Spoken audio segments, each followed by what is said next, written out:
everybody. I'm Jonathan. Welcome back to the Boar Tavern, brought to you as usual by the Shakespeare Oxford Fellowship. We've got a really special episode and one with some information that when I first heard this at a conference sort of blew my mind. So thank you to all our usual guests. Sit at your tables, ask questions if you can. This is going to be pretty dense, so we may not be able to get to many questions. But talk amongst yourselves in the chat. Thank you to our loyal members. If you're not a member, look up the Shakespeare Oxford Fellowship website and all the interesting things there and think about joining. If you're watching in the future on YouTube, click like and subscribe. It really helps spread the word of the fellowship and of Edward de Vere as Shakespeare. Our guests are coming, our usuals, Dorothea, Alex, Phoebe, and Honor. But we also have two extra special guests, and I think they'll be all joining here in a moment as they come on. Yeah, our guests tonight for Women's History Month, we're going to have two of our noted women Oxfordian scholars, and one just popped in right now, but you're a regular. Nice. How are you? Hi, we're going to be talking about a particularly woman-oriented Shakespeare play, which, and Stratfordians don't like to acknowledge this, contains a lot of actual history about actual women historical figures. And we're going to have Elisabeth Waugaman and Rima Greenhill here talking about Love's Labour's Lost. And there's our Bonner, another noted woman history person. Hi, you guys. How are you?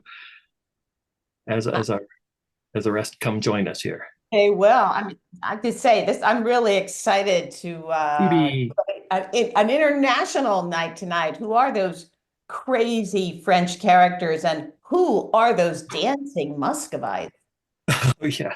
Well, as we were saying before the show, as we were sort of checking in, sometimes you mention Love's Labour's Lost, and everyone goes, "Oh my God," because it can be the most tedious Shakespeare play ever. And the reason for that is it's topical humor that's like 430, 40 years old that nobody gets anymore. So our guests are going to explain exactly why this is a tedious play, but it becomes much more enjoyable when you know the jokes. So there's our Elisabeth Waugaman. Elizabeth, welcome.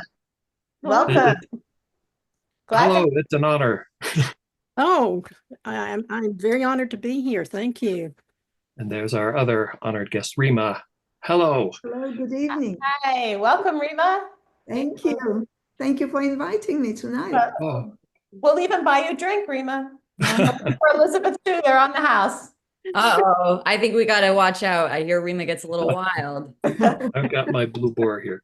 So we're going to try to get into this because, yes, I want to acknowledge that John Beatty whispered that yesterday was the 105th anniversary of J.T. Loney's great work, Revealing the True Shakespeare. So I think that's worth a toast to. Toast to Looney or Loney. Looney. They go back and forth on what's correct now. We can argue in the comments for the next hour if it's pronounced Looney or Loney, and then we can find out.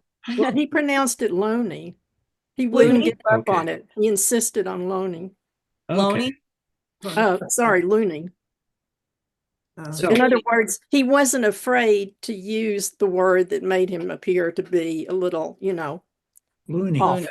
Yeah. Looney. Yeah.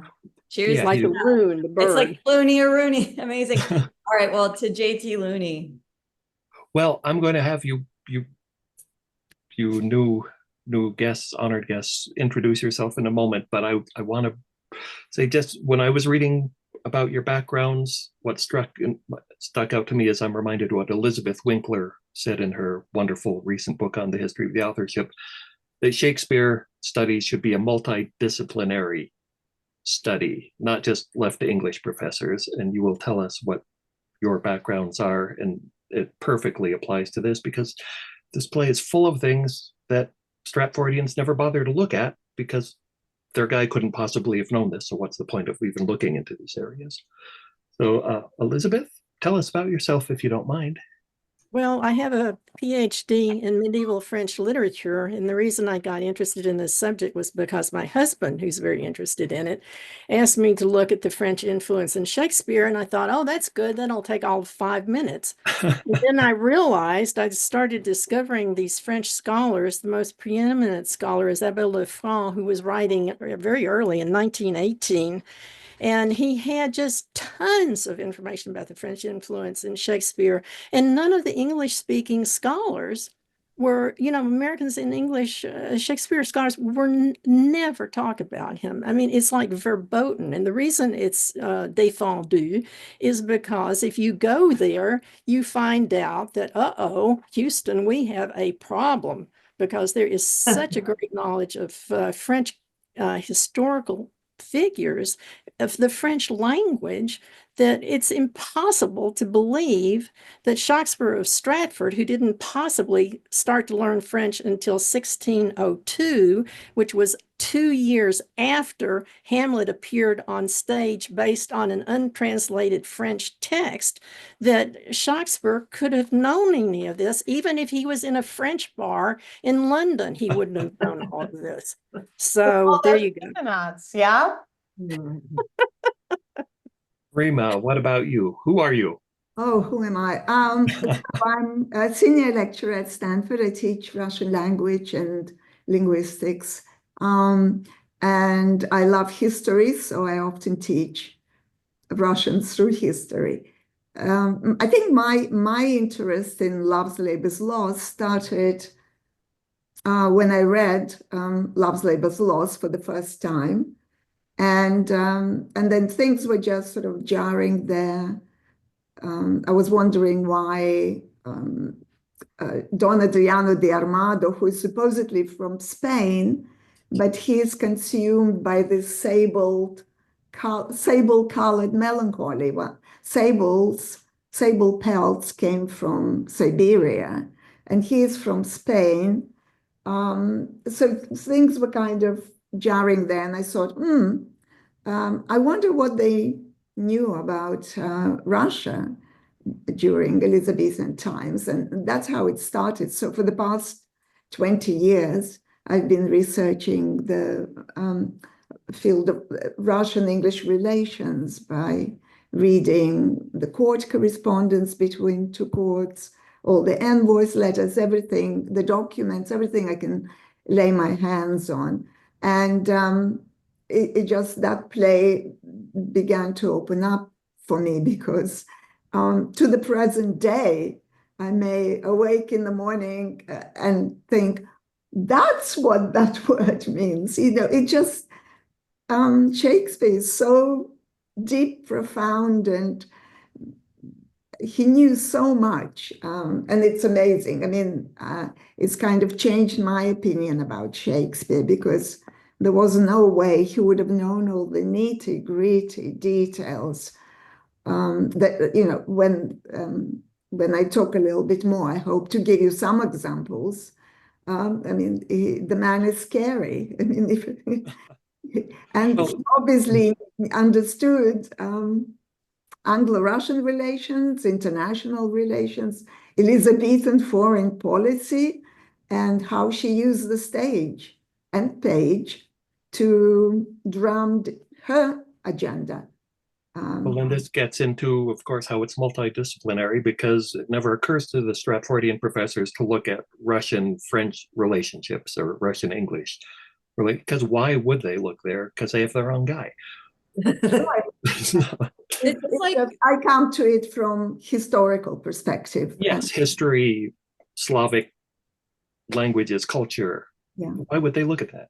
Phoebe, were you going to say something? I was just going to say, and this is a very brief comment, but I think after reviewing both of our esteemed guests' research, like, I feel like Edward de Vere was kind of a news junkie. You know what I mean? Like, it was like he was very plugged in and current events and current affairs, just like, everybody that is kind of constantly on their phone looking at the headlines and stuff. I think that was very much Edward de Vere's MO. Like, he was very of his time and kind of immersed in court life. He was not separate from what was going on, for sure. And he was using the place to make his opinions known.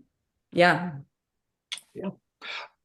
I wanted to make a quick comment while we're talking, while Rima is introducing herself about her book, which is it's just loaded with incredible information. And a number of documents, Rima, that you have translated yourself. You found them, so you brought totally new information to bear on all of this. So I just wanted to say that. Could you hold the book in front of you, Bonner, so we can see the title? Better. Is this better? Shakespeare, Elizabeth, and Ivan. Yes. Is how I pronounce it. And it's amazing how much there is to find. And of course, the scholars themselves don't want to look. So it's. And the book was twice as big. I had to cut it down. I don't think it would have been as readable. It would be much more heavy going. And the publisher asked me if I could remove a little bit of, and said that they couldn't put.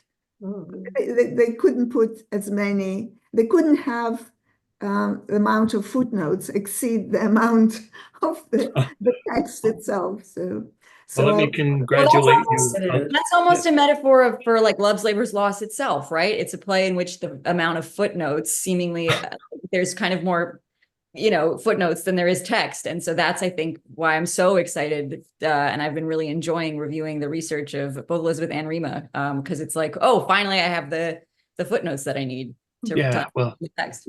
Let's move into this. We'll focus on Elisabeth first, and your focus on the French, and then we'll add in Rima with Russian. But I just want to say at your presentations you gave at the conference a little over a year ago, I think, the thing that struck me about yours is this completely rules out the Stratford guy. I mean, it's like a smoking gun against him, because there's no way he could have known this stuff.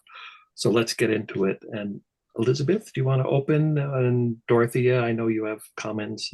Well, I want to hear Elisabeth. Go for it. Well, thank you so much for the invitation to speak about Love's Labour's Lost, a play which is seldom performed because it is seen as overwrought, too attached to word games and witticisms, and too detached from reality. Because we have forgotten the history, we no longer understand Love's Labour's Lost is a satire of key historical French figures whose real names are used in the play, a very unusual and risky decision by the playwright who satirizes important French political figures. The great French scholar Abel Lefranc, member of the Académie Française, wrote prolifically about this play in his book Behind the Mask of William Shakespeare, now available in an English translation by Frank Lawler, which I highly recommend. Lefranc reveals the play's forgotten history, the meeting in Nérac in the province of Navarre, bordering the Pyrenees in the south of France. The meeting between the Catholic Marguerite de Valois and her husband, the Protestant King of Navarre, was arranged in order to reunite the two spouses and simultaneously to sign a treaty ending the religious wars between the French Catholics and Protestants. Incredibly, Shakespeare uses the real historical names of the key figures of the day.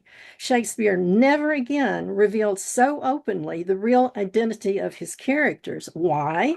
Because the historic names date the play, and because mocking highly placed living political figures was too dangerous, not just for Shakespeare, but also for Queen Elizabeth. Please note the 1578 date of the meeting at Nérac is almost 20 years before the first known performance of the play, a time discrepancy which suggests the play was most likely first performed much earlier, when Queen Elizabeth's noble audience still remembered who these French noblemen were, what roles they played, and why any of this mattered. Shakespeare's spelling of the French names rightly sounds out the names as they would be pronounced by someone with an English accent. So let's see who these characters are. King Ferdinand represents the French king Henry III of Navarre.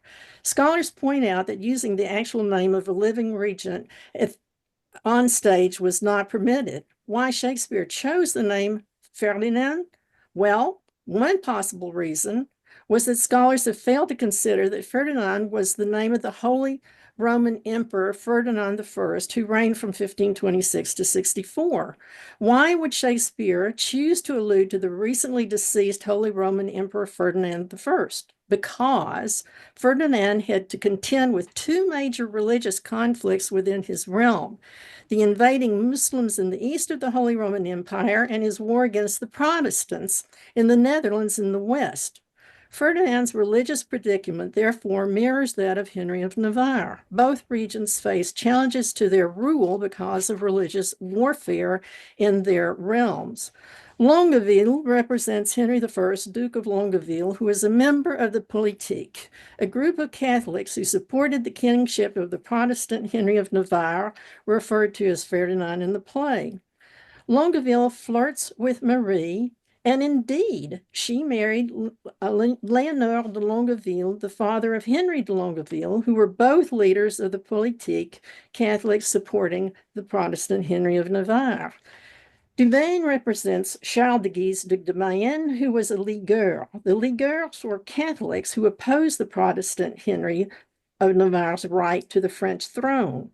Dumaine finally made peace with Navarre in 1596 after Navarre became king, and it was clear resisting the king would be detrimental to the Dumaine family's best interests. In his choice of characters, Shakespeare represents the different political factions during the French Wars of Religion. The Protestants led by Henry of Navarre, the Politiques, the Catholics who supported the Protestant king of Navarre, and the Ligueurs, the Catholics who refused to support a Protestant king. Biron represents Charles de Ganton, Baron de Biron, known as the Thunderbolt of France for his military prowess. Biron constantly flip-flopped in his support for Henry of Navarre.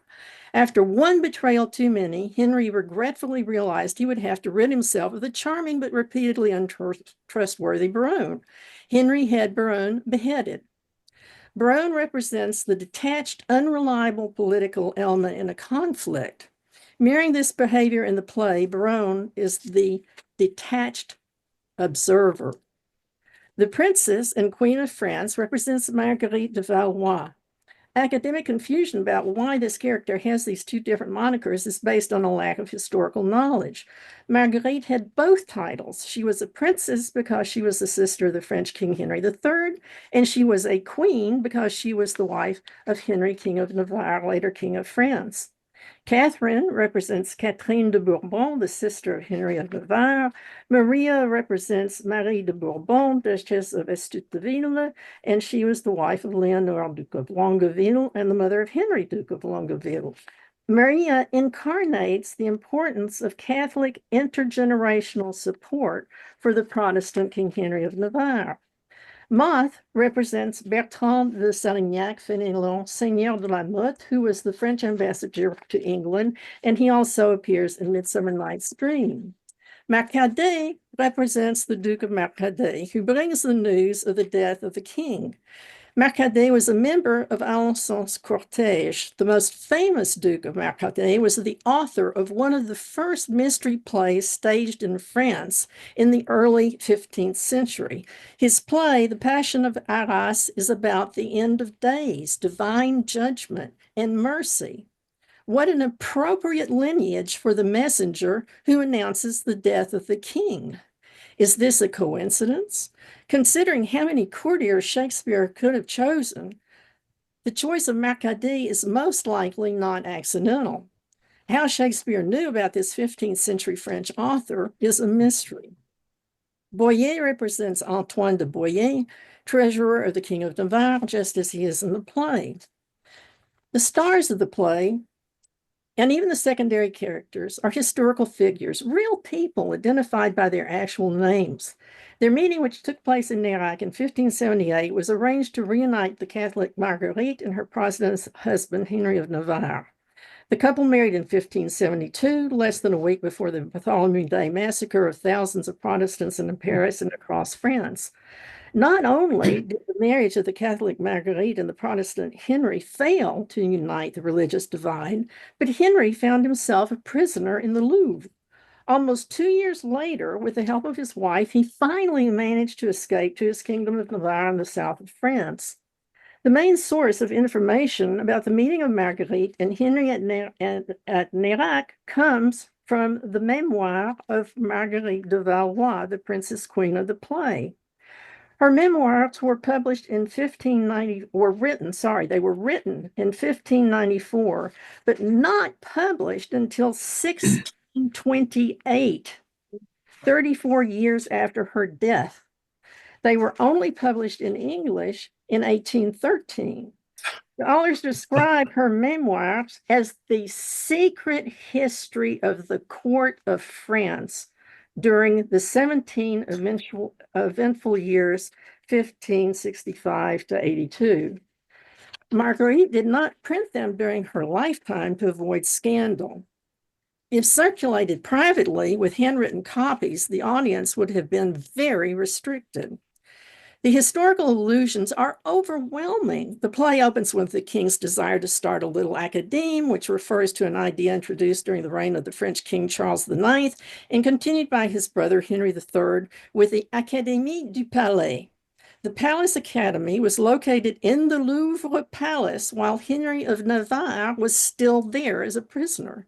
The Academy was made up of intellectuals chosen to carry on discussions with one another, the king and his entourage, in order to educate the king and special members of his court in a wide variety of subjects: poetry, music, the ancients, philosophy, theater, and science. This was the beginning of the Académie Française.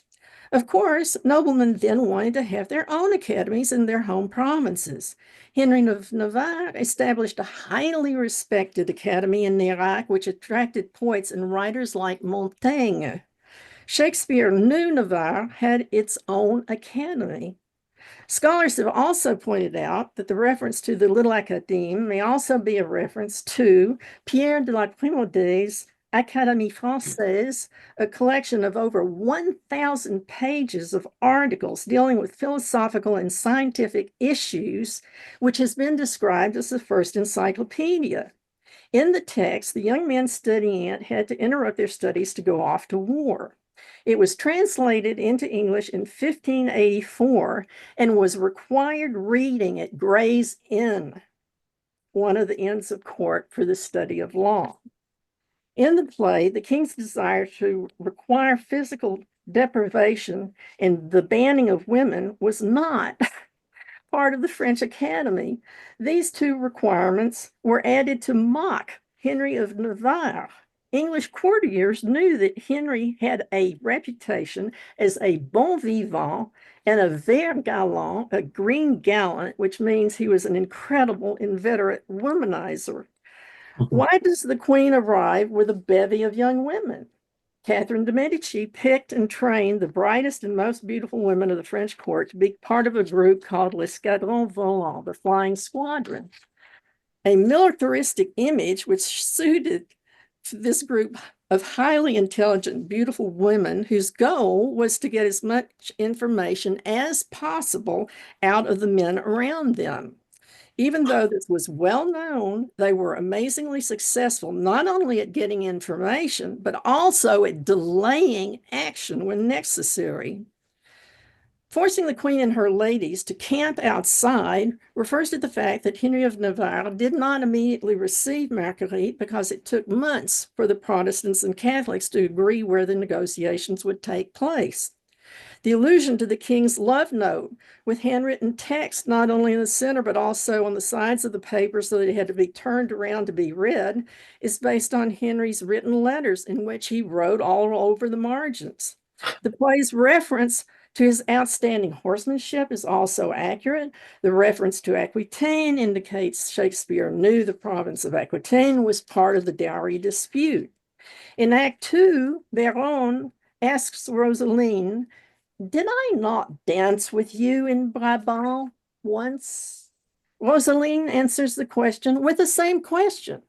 This reference to Brabant refers to the fact that before arriving in Nérac, Marguerite was in Brabant to help her brother Alençon politically in his quest to become king of the Netherlands, and thus make himself a more suitable match for Queen Elizabeth. Marguerite's trip to Brabant was officially described as a trip to the baths to hide the fact it was really a diplomatic mission to gather support for her brother Alsace's political ambitions.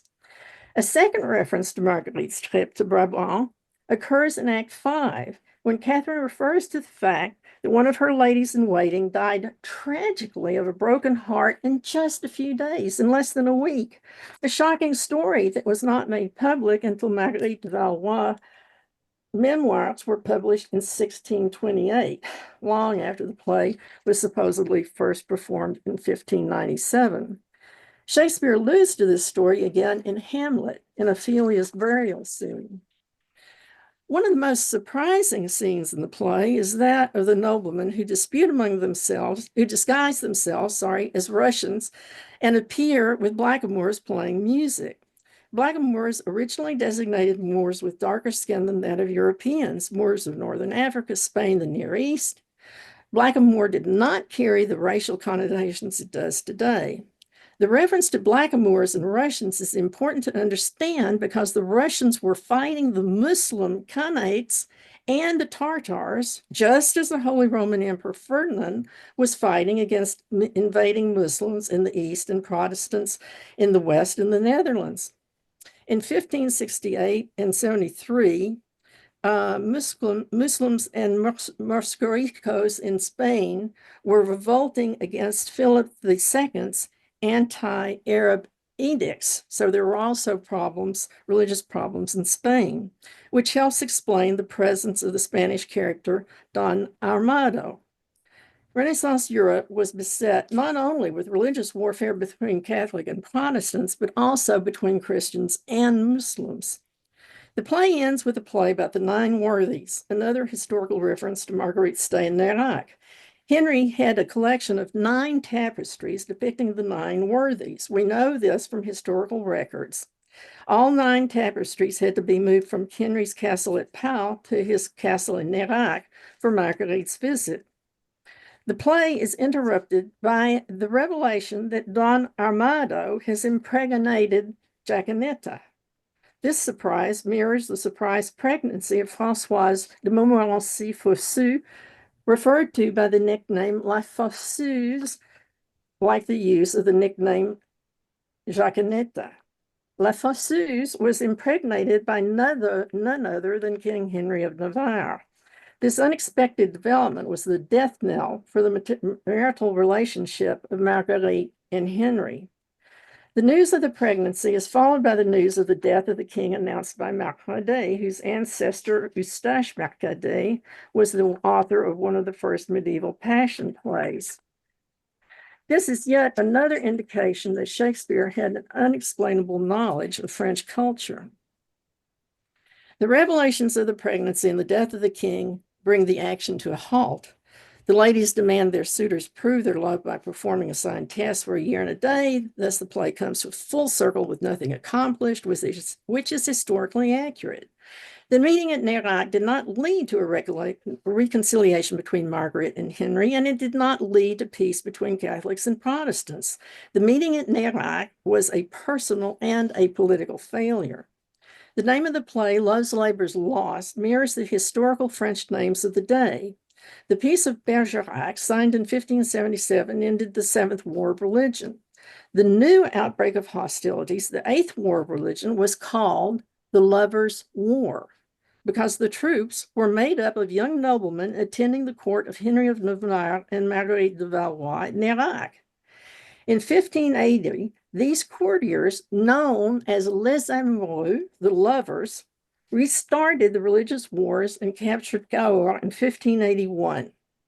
The Treaty of Fleix, known as La Traité des Amoureux, the Lovers' Treaty, put an end to the Seventh War of Religion, known as La Guerre des Amants, the Lovers' War.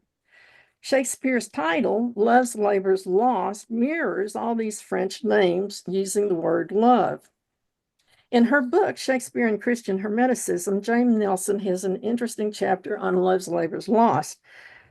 The European nobility's fascination with Hermeticism could have provided a solution to the Catholic-Protestant divide by going back to ancient texts that put individual enlightenment over that of divisive camps. For the ancients, enlightenment could be achieved through various mysteries, myriad paths to enlightenment. Sadly, unlike the ancients who accepted various paths to divine knowledge, Christianity broke into religious factions that denied each other's viability, thus making practice more important than belief. So, what was the message of Love's Labour's Lost for an English audience, especially for Queen Elizabeth? Allegorically, the play can be interpreted as a warning, especially for the Queen. The play depicts courtiers who were concentrated on their personal desires more than on the good of the state. The death of the king ends everything. Queen Elizabeth had designated no heir to the throne, which would leave her court in the same predicament. The moral of the play to get one's house in order, which meant for Queen Elizabeth choosing an heir. The anagogic meaning or future ramifications is of the utmost importance because Shakespeare was prescient. He foresaw the danger of a civil war in Britain, which broke out a century later, but for political rather than religious reasons. So, what is the message for us today from this play? Literally, politically, we do not have control over what happens to us, which is in the hands of those who are running the government. What about those ruling us? Are they in control, or are they too concerned with their own personal interests? Is there a solution?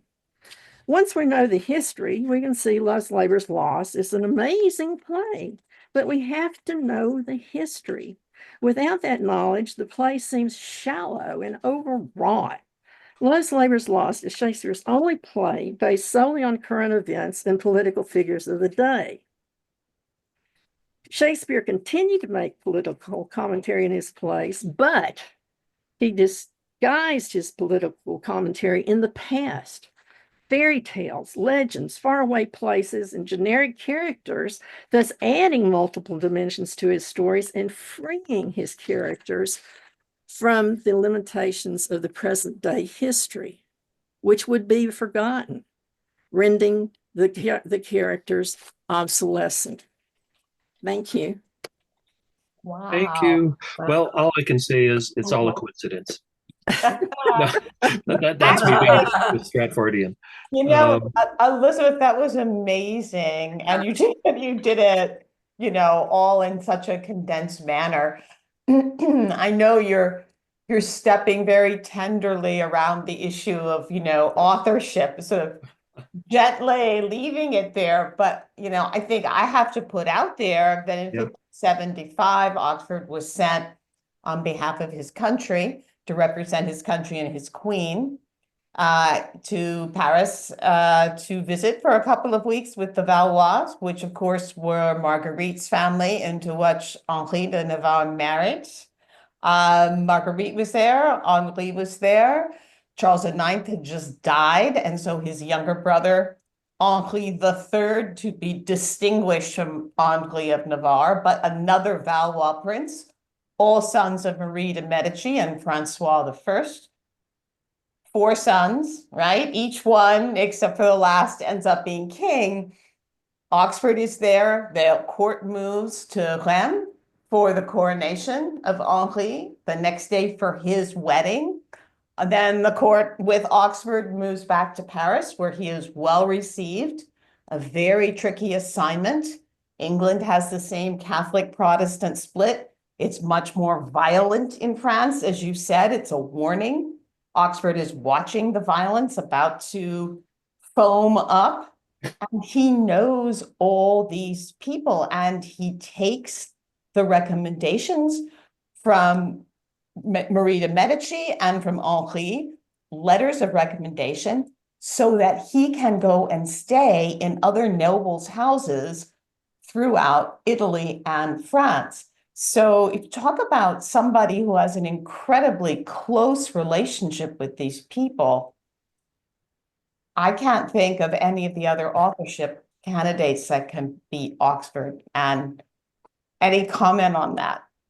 Wow. Oh, you're absolutely right. And I mean, not even people who were in Oxford's circle who, were writing for him, none of them would have, had access to any of this. I mean, it had to come, you know, I have noticed that recently in New Historicism, which just abandons the authorship question, they just don't go there, and they do the necessary research because they don't have the restraint.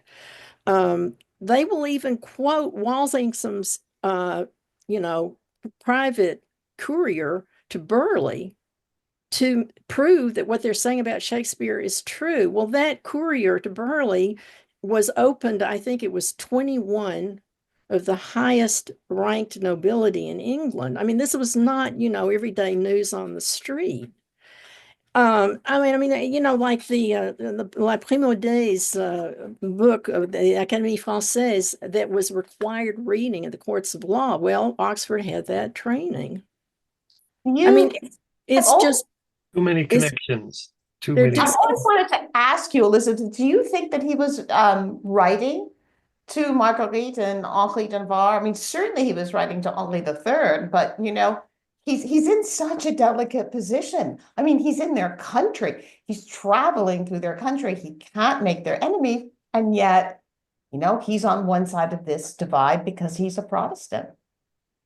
Well, you know, it's interesting to imagine who was giving him information. I think he was getting information from all over the place, you know, from the highest ranked nobility, from French people, or sorry, English people who were in France at the time.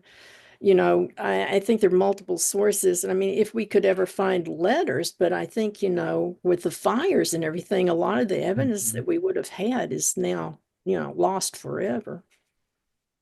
One Incredible. thing I take from this is that, and I think this goes to a point Alex had brought up at one point. This seems to have been an experiment on Shakespeare's part to use real people and real names and real events this explicitly. So does that point to this being an early play? And Alex, did you say something about that? Well, not only that, but also the rhymed verse, particularly in the early acts, quite a bit of which seemed to me, not that I'm a great interpreter, but seemed to me pretty stilted. And the extended wordplay that just goes on and on and on, even if there are explanations for it, it seems to me the work of a fairly young playwright. And one At least- very At least narrow audience. a first version. Yeah, I can't imagine like the groundlings in London roaring with laughter about this 20 years after these events happened to people they'd never heard of before. No, this is obviously intended, to me anyway, for court entertainment by people who knew what was going on and would appreciate the wordplay and the subtleties and and all the things like that. I'm also just like, I loved, you know, Dorothea, what you were saying about Oxford, you know, traveling and doing diplomatic work in France. And, you know, I think it's like, it feels like a young man's play. And I'm like, this is like a thank you note to his hosts or something. You know what I mean? Where he's just like a sponge absorbing all of it. Like I'm looking on the Wikipedia, like this is just the Wikipedia page for Marie de Medici Medici. She goes, after her sister's marriage in 1584 with Vincenzo Gonzaga, heir to the Duchy of Mantua, and her departure to her husband's homeland, Maria's only playmate was her first cousin, Virginio Orsini, to whom she deferred all her affection. I'm like, just in those two sentences, which doesn't mention anything about Edward de Vere, the Earl of Oxford, but you get Gonzaga, the names Gonzaga and Orsini. It's like, And that's what she was Italian. I mean, don't forget that she was Italian. She gets married at a very young age to what was, you know, then, I mean, the second son, right, in the French court. Shows up, her manners are all wrong. I always try to tell you all, I don't just spend my nights reading really dense history and Shakespearean plays. I'm a real sucker for a fairly decently done historical series. And there's one on Stars, if you subscribe to that, called The Serpent Queen, which is about Marie de Medici. And you will see, even though they get some things out of order, like the St. Bartholomew's Day massacre, which is in 72, they put way at the end of the series. It's still a really good series to get a feeling for that French court, who she was, who Francois was, who her sons were, and Marguerite. I mean, they're all in that series. So it's a good look. My impression is just like, you know, Edward de Vere, like a young man. It just seems like I'm trying to come up with a contemporary, and I know we should move on to, I guess, Remus, but I'm trying to come up with like a modern comparison where there's an artist who clearly has a series of very formative experiences in his early life. He's picking up all these different names and all these different locations, and they make such a heavy impression. And then Shakespeare's canon is so suffused by this, these people, even like, Hamlet, the death of Gonzaga, you know what I mean? Like that kind of harkens back, or seeing, these names are sticking in his head. So I'm trying to think, I'll think about this more, but like, artists who have like one fateful summer where they travel and then they spend the rest of their life kind of writing about all these wonderful experiences. So anyway, super rich. So before we run out of time, as we have a want to do here, let's get to Rima, because for me, just that list of names is enough to blow Shakespeare out of the water, let alone all these historical events. But there's not just France involved. Apparently, the guy who wrote Love's Labour's Lost knew about diplomacy between France and Russia somehow. So, Rima. Exactly. Well, I think Elisabeth did a great job presenting the French side to us. And, eventually the question is like, what are Russians doing in the play, which is set in France and so on. So I'll come to it in a minute. I want to give a kind of a quick run through the history of relations between Russia and England, which will explain some of the references in Love's Labour's Lost. Because for me, this play is basically an overview of Elizabeth's relations with the Russian czars, starting with Ivan the Terrible, and then ending with Boris Godunov, who died the same year as James I came to power in England. So I see those references starting from the beginning of official relations in 1555, all the way through to 1598, when Love's Labour's Lost was published. So Russia appeared on the radar of the English court rather suddenly and very unexpectedly, because in 1553, a group of courtiers and very high-ranking officials at Queen Mary's court decided to finance a journey of 3 ships in search for China, which was the holy grail of the English merchants for a long time. So the 3 ships went off looking for China, but unexpectedly they ended up on the shore of Russia. Well, one of them, 2 perished, because to get to Russia from England, the ships had to go around the coast of Scandinavia. And so one ship managed to get to Russia, much to the surprise of Russia's ruler, Ivan the Terrible. Well, Ivan the Fourth, but he's known in history as Ivan the Terrible. So Ivan was very happy to know that the English have arrived, because his goal, one of his biggest dreams, was to find an outlet to the sea. And when English arrived through the White Sea in the Russian North, he realized that there is a way to the west through that sea. English were very happy too, because English economy was in shambles. They desperately needed new markets. So it worked for both rulers very well. So 2 years later, in 1555, Queen Mary gave a blessing to the formation of the company that would deal with Russia and only with Russia. The company had very, very long title. Nobody could remember it, and it came to be known as the Muscovy Company. The members of that company, because the court participated very seriously in this venture, so the members of the company were people in the highest echelon of the English society. So William Cecil is one of the original members, the grandfather of the 3rd Earl of Southampton, the grandfathers of our brethren, to whom the first folio is dedicated, the uncle of Thomas Gresham, and I can go on and on and on.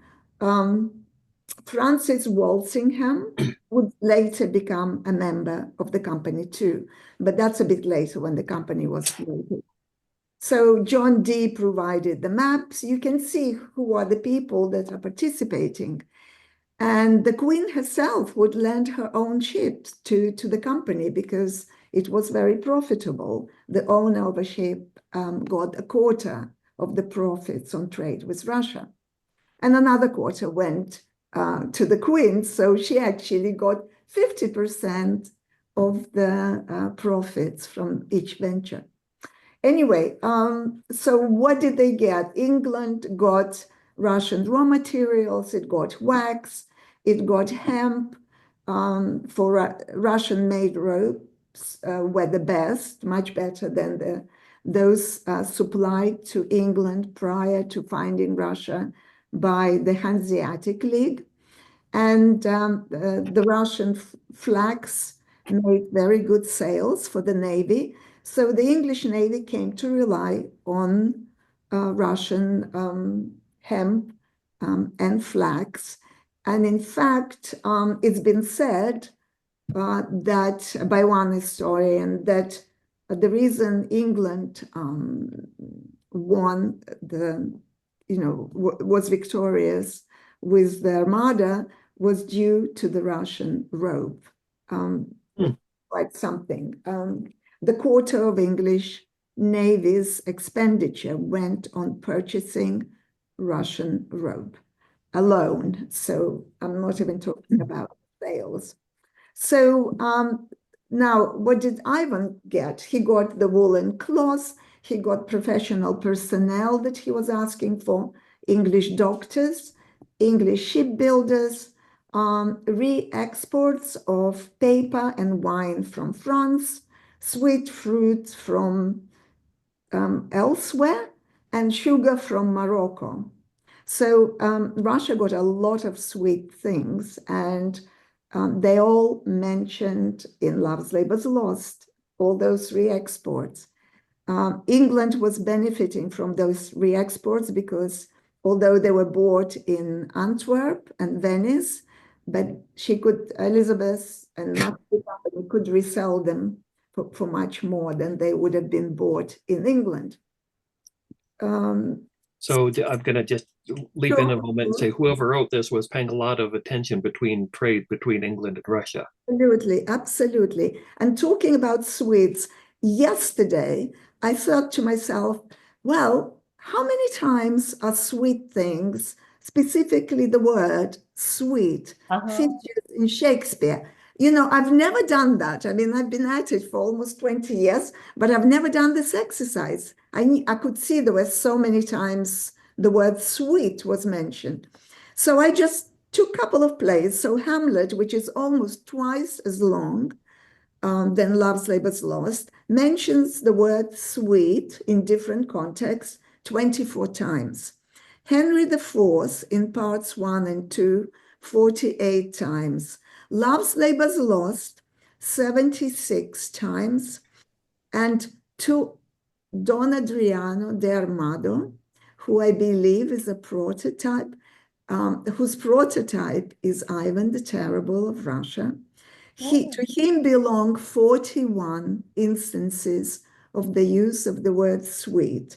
He uses it, he sprinkles it all over the place. He calls the princess, who's been acknowledged, modeled on Elizabeth. He calls her sweet honey monarch and so on. I mean, he addresses men and women. Sweet, sweet, sweet is just, he uses it so much. Anyway, so everything was going very well.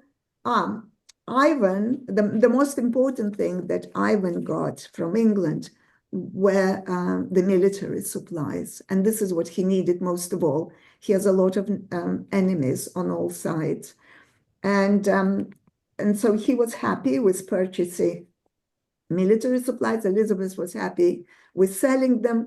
And then then the hiccups in the relationships began. And the problem was that they both wanted different things, Elizabeth and Ivan. Elizabeth just wanted economic advantages, and Ivan wanted political alliance and romance. I mean, he basically wanted to come to England. He wanted to marry her. And he sent the message verbally for asking for more military supplies, for political alliance, for asylum, because he was already was getting paranoid about his own people hating him. And also he said he wanted to be joined in all things as one, which leading historians accept as this was a proposal of marriage.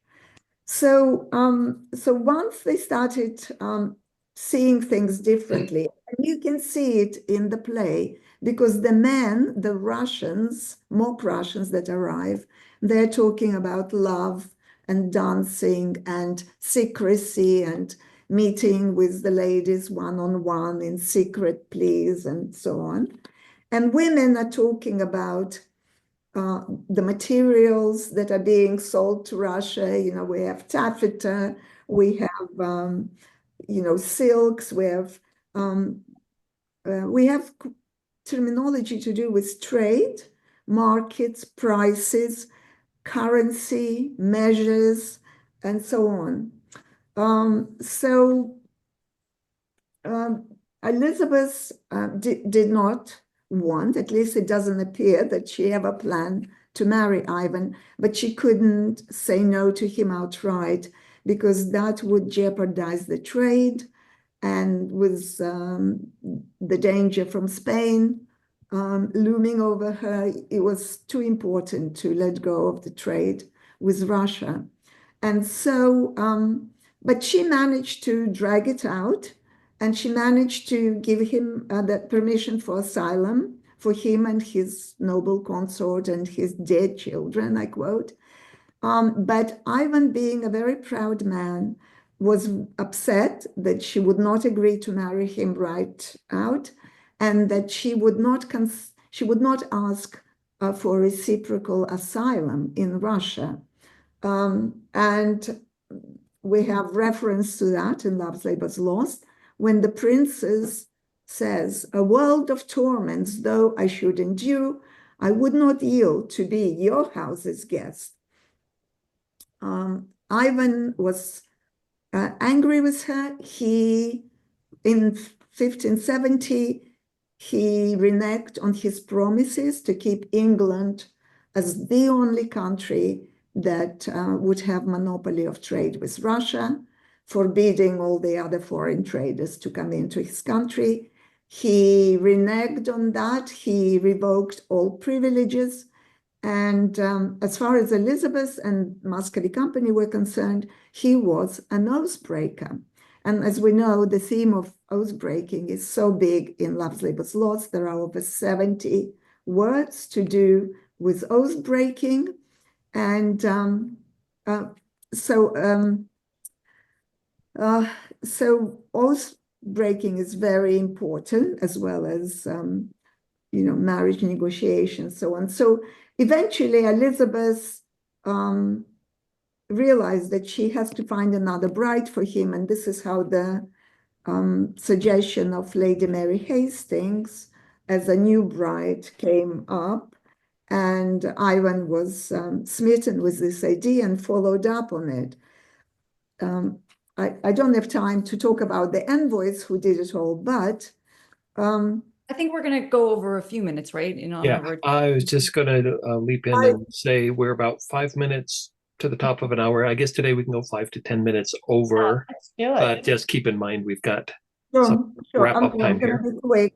So just to give you an idea, so the things that it's a play for a court, for Elizabeth and her court, because only they would understand all this, what this economic vocabulary has to do with the sugar, the malmsey, the lemons, the mint, all the references to military supplies, lead, cannons, swords, and so on, textiles, russets, kersey, the names of merchants who started the exchange in 1555, names such as Robert Best, Edward Price, they're all camouflaged, they're in the play.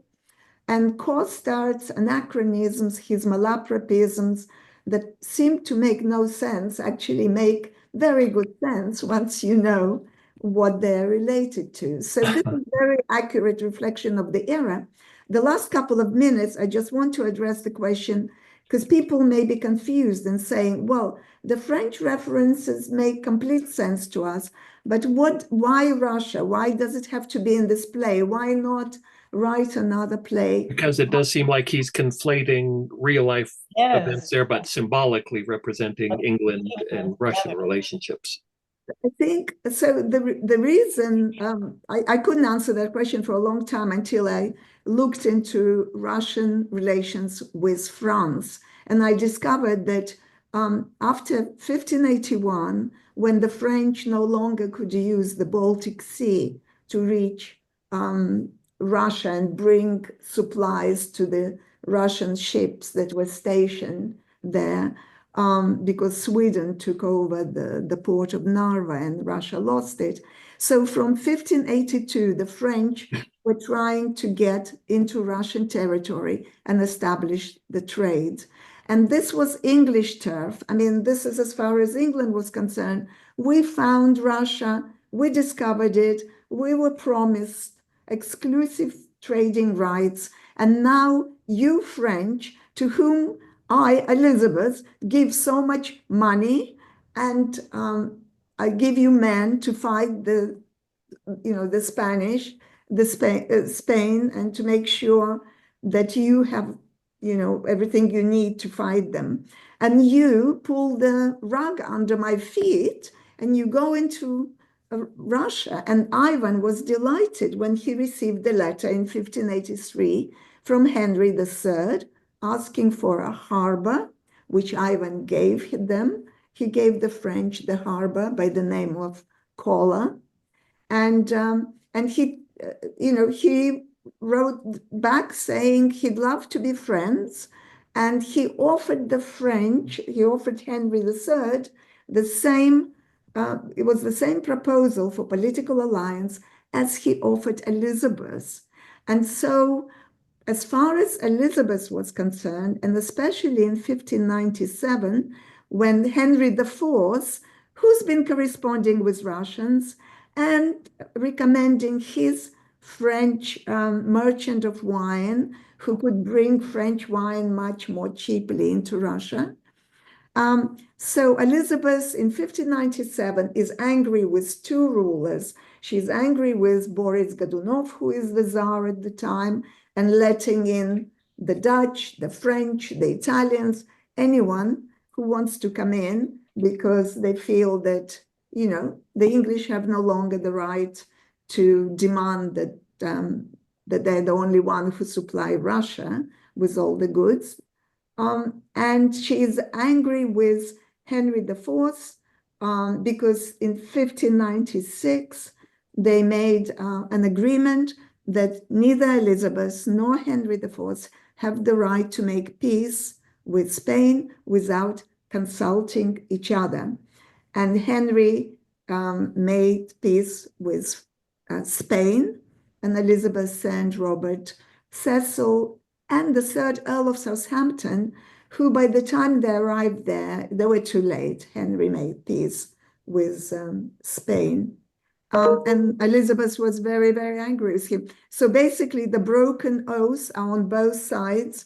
There are unfaithful monarchs, unfaithful Frenchmen and Russians. And this is why the pageant of the Nine Worthies is the attack by the English on the Russians. They're angry with Godunov, who in 1596 had the opportunity, well, in 1597, after Fyodor died, and everyone expected that Godunov, who promised them so much in the past, would deliver new privileges and would allow them to be the only ones to trade with Russia, and would get back the permission to travel through the Russian South to search for China.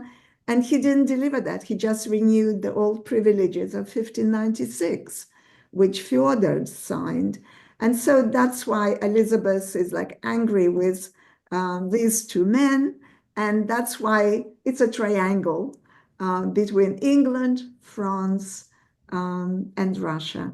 So that's the tie that ties them into Love's Labour's Lost. Yeah, and it's all in Love's Labour's Lost. I want to note, a lot of people have been saying like applause for both of you guests. So there's silent applause going on here. A couple people say, we see a joint co-authored book on Love's Labour's Lost, potentially. And other people are saying, Bonner, we want to hear from Bonner. So Bonner, do you have any thoughts? I'm sure you have a lot, but I'll just go through one thing that is just so amusing. With this incredible wealth of information about France and Love's Labour's Lost and the French influence and the Russian, and how deeply intertwined all this Russian history is, that Rima, in your book, you didn't have time here because you're giving us the history, but you go through the similarities and you just keep matching it up in an assembly line, and it's just amazing. But one of the interesting things when I read the introduction in the Riverside Shakespeare to Love's Labour's Lost, it was written by, they always say, the renowned Anne Barton. I don't know. At any rate, Miss Renowned Anne Barton wrote that that both comedies, and she's actually saying Love's Labour's Lost and Midsummer Night's Dream, belong to that small group of Shakespeare's plays for which there appears to be no narrative or dramatic source. Can you believe it? I just have to say, after this audience has heard what y'all have offered, what's wrong with these people? Fertile imagination.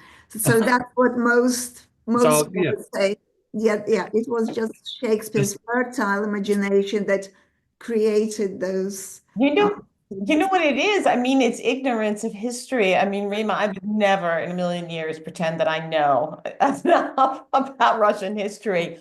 I don't, but it's this vast unknown that is, I think for all of us, that was just an incredible, I mean, my jaw dropped. Truly, just fantastic. The more I learn, the more I realize how little I know. I mean, it's mind-blowing what details are in the play. In Love's Labour's Lost, it's like 2 pages of, I was making a list, I just don't have time to read it, but it's 2 pages of printed single space, like the details from the exchange, like such details about Russian czar. Yeah. No, everyone in the audience has to buy and read Rima's book, which is incredible. I know just a couple of thoughts. I want to keep pushing it because this is so deep, but you guys, it's almost like a holograph where it's like there's a layer of French stuff layered on top of the Russian history stuff. Right. I'll say Rima, when I was reading Rima's book, the dynamic about Armado and Costard and Jacanetta being like a love triangle with, what is it, Ivan the Terrible and his son, right? And they're fighting over this woman. And it was really interesting reading about almost like, the way Henry VIII had to keep, because it's a Christian country with monogamy as opposed to like a royal harem in like the, in the Far East, where it's like you kind of can only have one spouse. But then Ivan the Terrible basically has to keep cycling through all these women. And so there's a lot of references to the violence perpetrated by Ivan the Terrible on the women in his sort of Christian-ish harem, I guess. But I had a question for Elisabeth Waugaman, is because you said something about moth or moat as being also in A Midsummer Night's Dream, and Earl Showerman has talked about like the rude mechanicals and stuff. So I'm interested in the relationship between Love's Labour's Lost and A Midsummer Night's Dream, and the idea that these rude mechanicals, who are maybe different French diplomats and stuff, because in Rima's book as well, it's mind-blowing, but there really is a one-to-one of every member of the Russian delegation that's kind of grafted on to the Elizabeth's incredible deductions around the French connections. It's crazy. Well, they're both celebratory plays, but just at least with Midsummer Night's Dream, we know why it was written, and that it was performed at the wedding of De Vere's daughter. Oh, sorry, not De Vere's daughter, so Southampton's mother, I believe, right? They're also, anyway, so it was written for a wedding. And then Love's Labour's Lost has also celebratory nature. We don't know why. There are several reasons why that could be. For example, it could even been written for the return of Southampton from France, and he's marrying Elisabeth Vernon. In fact, there is one reference that I believe is to Southampton in the play. This is when Biron says, when the King of Navarre says, well, we'll have to dispense with our degree and accommodate women and let them come to our court, Biron says, well, you know, I understand it's a necessity, but necessity will make us all forsworn 3,000 times. Now, 3,000 was the code number for Southampton. So this is just something else to think about. But so it could be that those are similarities. Another similarity are the play within the play, because there is a play within the play in Midsummer Night's Dream. There are two plays within the play in Love's Labour's Lost. That's The Mask of the Russians, and it's the Pageant of the Nine Worthies. And so they serve their purposes, and they address the same people. They're aimed at those at the Russian contingent that is in the play. I'm too wary of the time. Oh, don't worry about it. I think we better start thinking of wrapping up in the next few minutes. I just again want to bring up, for me, can I bring up a lame excuse like you sort of referred to Bonner about this didn't have a source? I actually brought up some of this in a back and forth with Stratfordians once, and you wouldn't believe the lame excuse I got. You have your nerve. Well, yeah, well, it was for, you know, how could Shakespeare know about all this? Well, for average people, the lives of the upper classes and aristocracy were like a form of entertainment, and they loved to gossip about the upper classes. And I'm like, well, yeah, that would be the village squire. That wouldn't be people in courts hundreds or 1,000 miles away speaking different languages. You know, how could Shakespeare, any of this information even get to him when he was a kid? And why would he write about it 20 years after the fact and it would stay with him? It's just beyond belief, really. So thank you guys for Okay. this blew my before mind. everyone go, especially Elisabeth, how can we read more of your work? Yes. Like, I'm sure everybody wants to read your presentations and your articles over and over again. Where can we find your stuff? And Yes, thank you. yeah. Well, a lot of it is online through the SOF. And then some of I just had 2 articles published on Love's Labour's Lost, one in Psychoanalytic Inquiry and one in the Journal for Scientific Exploration. And if you go to ResearchGate, I've put up not the actual, but, you know, like pre-submission, so you can see them at ResearchGate.